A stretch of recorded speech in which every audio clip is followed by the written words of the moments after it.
Hello everyone, मैं Pankaj sir smart work English class में आपका स्वागत है। आज हम आप लोग को लेकर आए हैं सपोर्टिंग द एरर को। बहुत अच्छे ट्रिक और कॉन्सेप्ट बहुत अच्छे से समझिएगा थोड़ा सा, है ना। बहुत बहुत फंसते हैं लोग इसमें। एरर कैसे फाइंड करें, पढ़ने के लिए रोल तो रट्टा मार लेते हैं। रोल कुछ नहीं होता है, इंग्लिश में कॉन्सेप्ट होता है। कॉन्सेप्ट और फैक्ट पे इंग्लिश चलता है, रूल नहीं होता है। सारे फैकल्टी हम क्या करते हैं, बच्चों का भी डिमांड होता है सर रूल लिखवाए नहीं, कॉन्सेप्ट और फैक्ट पढ़ाए नहीं तो रूल लिखवाए नहीं, है ना। और रूल लिखवाए नहीं तो बच्चों का भी डिमांड होता है रूल का, और फैकल्टी भी रूल लिखवा देते हैं और कॉपी तक ही रह जाता है। इसलिए हम लोग आज फैक्ट और कॉन्सेप्ट को समझेंगे क्या कहता है ना। सबसे फर्स्ट ऑफ ऑल देखेंगे कि किस किस टॉपिक से हमारा ज्यादातर आते हैं सपोर्टिंग द एरर। किस किस टॉपिक से सपोर्टिंग द एरर का जो क्वेश्चन, एरर फाइंड करने का क्वेश्चन आता है, किस किस टॉपिक से आता है। तो फर्स्ट ऑफ ऑल हम लोग देखेंगे टेंस, सेकेंड देखेंगे सब्जेक्ट वर्ब एग्रीमेंट, उसके बाद देखेंगे वॉइस, नरेशन,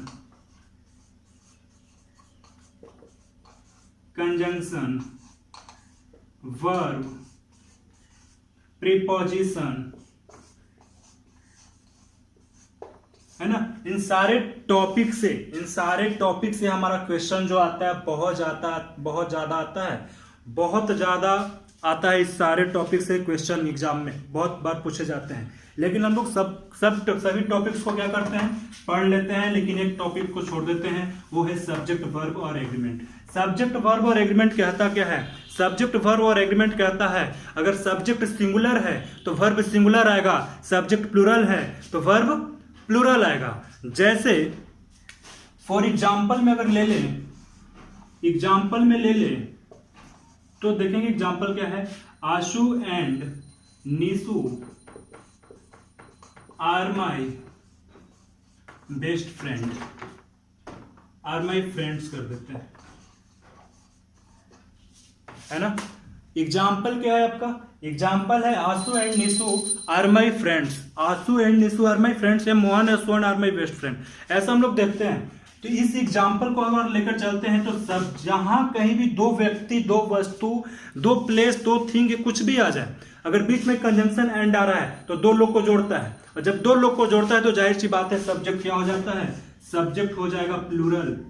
इसके साथ वर्ब क्या आएगा? वर्ब जो आएगा प्लूरल ही आएगा।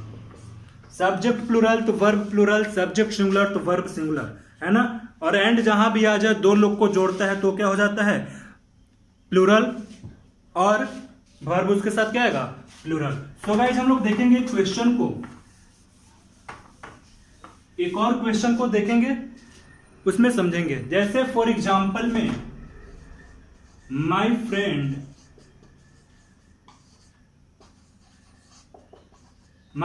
एंड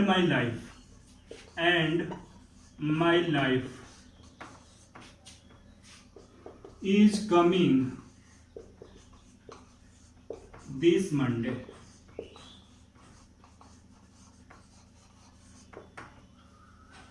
सो गाइज हम लोग देखेंगे my friend and my life is coming this Monday. अब यहां पे दो व्यक्ति, जब कोई दो सिंगुलर व्यक्ति या वस्तु किसी एक व्यक्ति या वस्तु से संबंधित हो, जब कोई दो सिंगुलर व्यक्ति या वस्तु किसी एक व्यक्ति या वस्तु से संबंधित हो, तब सब्जेक्ट को हम लोग क्या मानेंगे, सिंगुलर मानेंगे। जैसा यहां पे है, जब कोई दो व्यक्ति या वस्तु की जब कोई दो सिंगुलर व्यक्ति या वस्तु किसी एक व्यक्ति से संबंधित हो, तब सब्जेक्ट क्या हो जाता है, सिंगुलर। गाइज हम लोग क्या करते हैं यहाँ पे, एंड कहीं भी आ जाता है दो लोग को जोड़ने के लिए, हम लोग सब्जेक्ट को प्लूरल बना देते हैं। जाहिर सी बात है यहाँ पे भी वैसा ही कर रहे होंगे।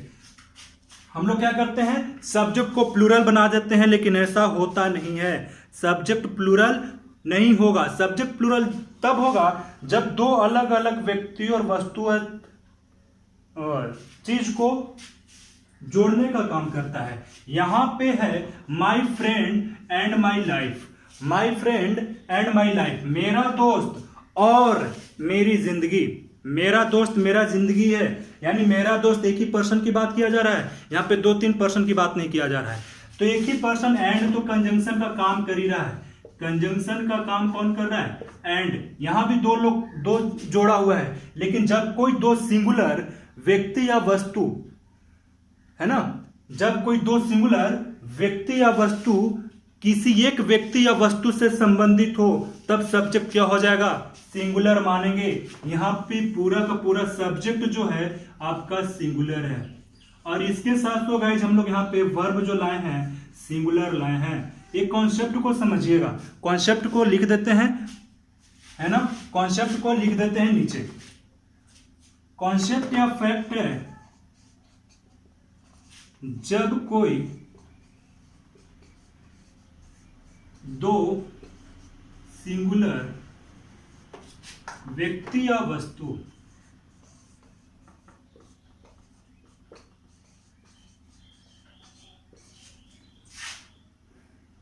किसी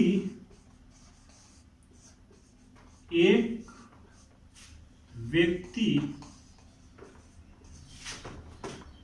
या वस्तु से संबंधित हो, से संबंधित हो, से संबंधित हो, तब सब्जेक्ट सिंगुलर मानेंगे, तब सब्जेक्ट सिंगुलर मानेंगे। ये रहा, जब कोई दो सिंगुलर व्यक्ति या वस्तु किसी एक व्यक्ति या वस्तु से संबंधित हो, तो सब्जेक्ट को हम लोग क्या मानेंगे? सिंगुलर मानेंगे। My friend and my life is coming this Monday. एक और एग्जाम्पल ले लेते हैं, एक और एग्जाम्पल।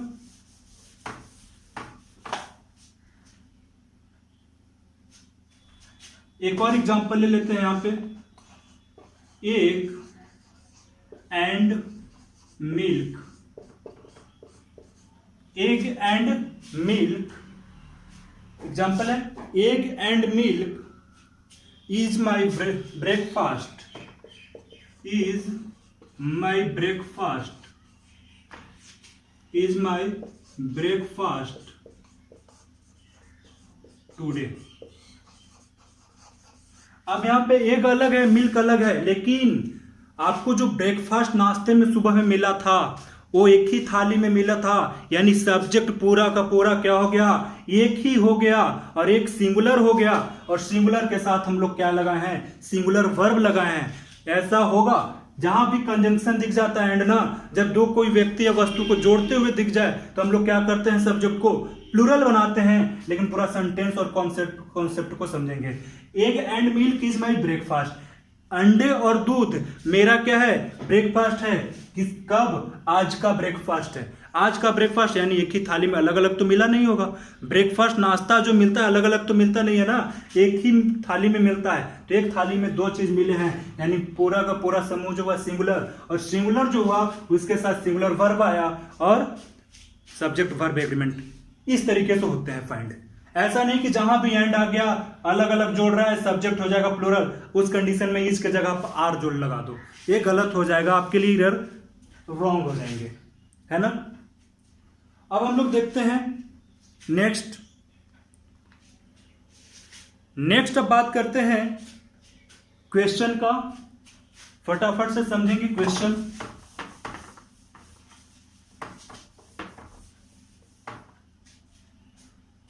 मेरे दोस्त मेरे वीडियो को लास्ट तक देखना, लास्ट में बहुत इंटरटेनमेंट रहने वाला है वीडियो, बहुत वोकेबलरी का बहुत अच्छा कमांड रहने वाला है। सो गाइज आप लोग देखना, लास्ट तक ना भूलें, लास्ट तक मेरे वीडियो को देखना।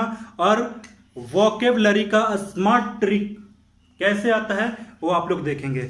सो गाइज हम लोग क्वेश्चन लिखते हैं। क्वेश्चन कैसे सोल्व किया जाता है इधर का, ये आप लोग को समझ में आना चाहिए।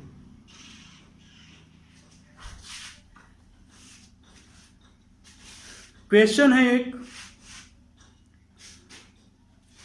अनलेस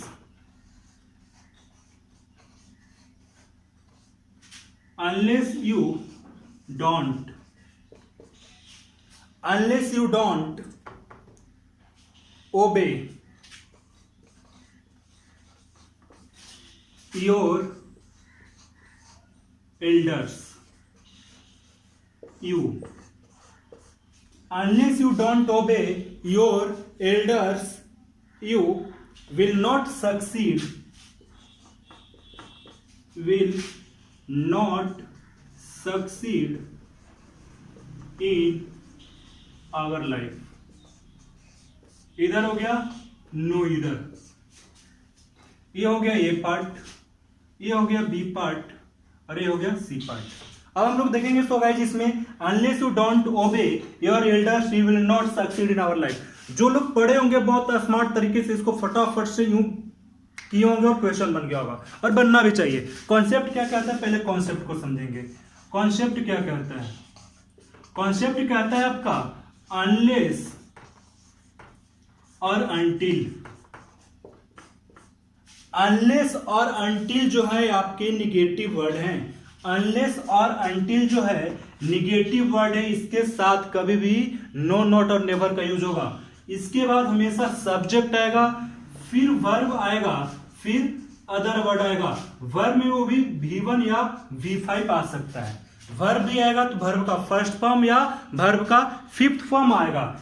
इसी में है सेकंड क्लॉज चलता है सब्जेक्ट प्लस विल सेल. इसी में will shall plus V1 plus other word. अब हम लोग चेक करेंगे कॉन्सेप्ट के अनुसार. अनलेस और अनटिल नेगेटिव वर्ड है, इसके साथ never used in not, not and never. And ये फर्स्ट क्लॉज हो गया. अनलेस के साथ क्वेश्चन अगर स्टार्ट होता है, जब तक नहीं तो उसके साथ सेकंड क्लॉज में चलेगा विल सेल का यूज होगा. अगर अनलेस से कोई भी क्वेश्चन स्टार्ट होते हैं तो सेकंड क्लॉज हम लोग चेक करेंगे विल और सेल लगा है कि नहीं लगा है. और विल और सेल लगा है तो जितने भी मॉडल्स होते हैं सब ऑक्सिलरी वर्ब होते हैं. उसके साथ मेन वर्ब आएगा, वो भी वर्ब का first form, second, third, fourth, fifth नहीं आते हैं. विल सेल के साथ कभी भी वर्ब का second, third, fourth, fifth form नहीं आते हैं. अब देखेंगे हम लोग. अब यहां पे देखेंगे अनलेस अनटिल है ना, चेक करेंगे. अनलेस यू डोंट ओबे, अनलेस तो आ गया, अनलेस के बाद हो गया सब्जेक्ट, यहां पे निगेटिव वर्ड है, इरर यहां पे मिल गया. हमें निगेटिव वर्ड अनलेस तो खुद, अनलेस, अनटिल, हार्डली, स्कैर्सली, ये सब सारी चीज तो निगेटिव वर्ड है. इनके साथ कभी भी negative word not, never, no का यूज कभी नहीं होगा. सो गाइज हम पता हो गया होगा, आप लोग को समझ में आ गया होगा कैसे कॉन्सेप्ट को फटाफट से देखकर क्वेश्चन को फिलअप कर देते हैं. बस कॉन्सेप्ट को दिमाग में बैठाना है, रूल नहीं पढ़ना है, रट्टा नहीं लगाना है. बिल्कुल बच्चों वाली आदत छोड़ दीजिए कॉन्सेप्ट को, क्योंकि कंपटीशन लेवल बहुत टफ हो गया और कंपटीशन लेवल में कॉन्सेप्ट को समझना है. गाइज इसको पढ़कर, कॉन्सेप्ट को समझकर और फटाफट से क्वेश्चन को फाइंड आउट कर सकते हैं. अब हम लोग बात करते हैं वोकेबलरी का. वोकेबलरी आपके पीछे दिख रहा हो, जितने भी ये सारे वोकेब हैं. मजा आया देखकर? मजा आ रहा होगा है ना. सो गाइस हम लोग अब देखेंगे वोकेबलरी है ना. वोकेब का कमांड कैसे होता है. शब्द कितने हैं वर्ड इसमें? 9 वर्ड है. सारे के सारे वोकेब याद कर लो ना फटाफट से. याद हो गया होगा. पहला क्या है? रैप. यहां से लेकर यहां तक, यहां से लेकर यहां तक और यहां से लेकर यहां तक. हो गया ना यार. पहला है रैप. सेकंड है इज, एम, इज है ना. सेकंड क्या है? Is, am, is. और थर्ड है इज, बी, आई. तो गाइस आपको याद हो गया होगा. देखते हैं है ना. वर्ड पे कमांड करते हैं. पहला रैप, सेकंड है एसएमएस और थर्ड है एसबीआई. कुछ है एसबीआई से? तूफानी अंदाज. एसबीआई तूफानी अंदाज में लाया है अपना इंटरेस्ट. मजा आ गया देखकर. तो सो गाइस सबसे पहले स्टार्ट करते हैं रैप से. R4 होता है रेडिकुलस. रेडी. R4 होता है क्या? रेडिकुलस. REDICULOUS. सेकेंड है एब्सर्ड और थर्ड है टेक्स्टोरियस. टेक्स्टेरियस. टेरस, है ना। थर्ड देखते हैं एसएमएस। एसएमएस का मतलब होता है सेंटीमेंटल। सेंटीमेंटल। नेक्स्ट है मॉकिस, और इसी में आता है एक और वर्ड मॉडलिंग।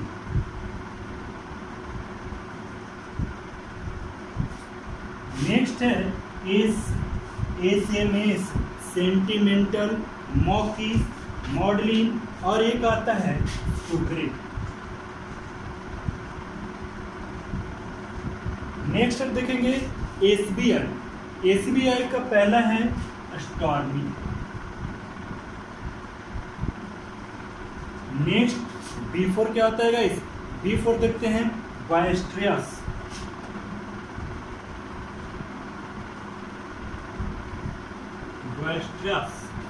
और आई फोर क्या होता है? इनक्लेमेंट।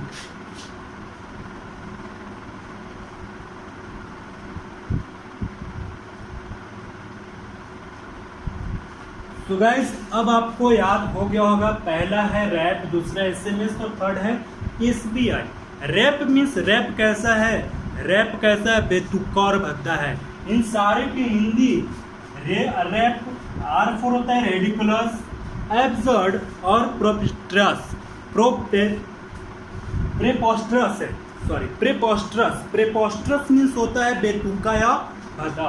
प्रेपोस्ट्रस। आर फोर होता है रेडिकुलस, ए फोर होता है एब्सर्ड और पी फोर प्रेपोस्ट्रस। इन सबका मतलब होता है बेतुका या भद्दा, है ना। बेतुका या भद्दा। सेंटीमेंटल। अब देखते हैं एसएमएस। रैप कैसा है? बेतुका और भद्दा है। एसएमएस भाई किसी लड़के को किसी लड़की का मैसेज आ गया, मैसेज देकर क्या हो गया? सेंटीमेंटल हो गया। एसएमएस आ गया उसका भावुक हो गया है ना। कुछ देखकर क्या हो गया है? भावुक हो गया है। तो पहला is for sentimental, M for मॉकिस या मॉडलिंग, और एस फॉर सुग्रे। इनका मतलब होता है भावुक। तो गाइस अब देखते हैं थर्ड। थर्ड क्या है? एसबीआई। एसबीआई का मतलब होता है स्टेट बैंक ऑफ इंडिया। क्या नहीं चलेगा? 3 सीरीज है एसबीआई। एसबीआई मतलब होता है तूफानी अंदाज में बैंक ने, चलो मान लो आपकी के अंदाज में, बैंक ने तूफानी अंदाज में। एसबीआई का मतलब होता है स्टॉर्मी, का मतलब होता है तूफान, है ना, बहुत ज़्यादा तूफानी अंदाज। तो इसका क्या लिखेंगे हिंदी? तूफानी अंदाज।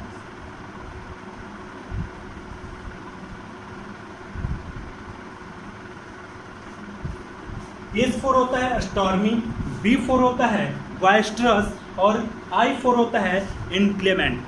अब गाइज आप लोग को पता हो गया होगा, वोकेबलरी का सीरीज देखकर बहुत इंटरेस्टिंग सीरीज था। आई होप ऐसा मेरे को लगा।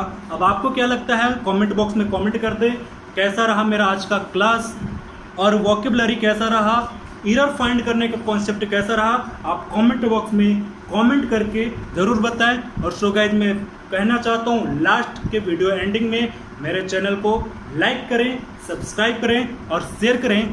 Thank you all of you.